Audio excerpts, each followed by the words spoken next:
Bali would star Shah Rukh Khan کا بیٹا آریان خان دوران حراست رو پڑا، ڈرگز لینے کا بھی اعتراف کر لیا۔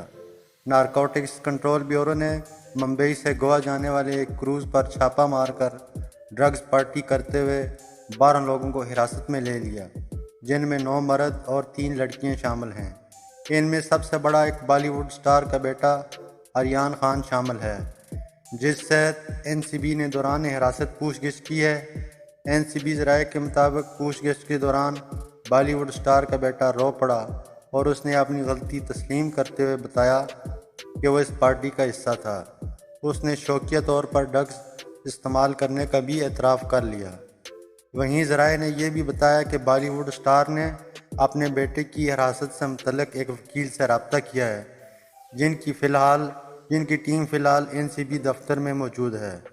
NCB ذرائع کے مطابق ابتدائی پوچھ گچھ میں اداکار کے بیٹے نے بتایا کہ اسے کروز پر صرف VIP گیسٹ کے طور پر مدعو کیا گیا تھا۔ بالی ووڈ اسٹار کے بیٹے نے یہ بھی بتایا کہ کروز پر آنے کے لیے اس سے کسی بھی طرح کی کوئی فیس نہیں لی گئی۔ NCB افسران نے اس کا موبائل بھی ضبط کیا، جس میں ڈرگ چیٹس ملے۔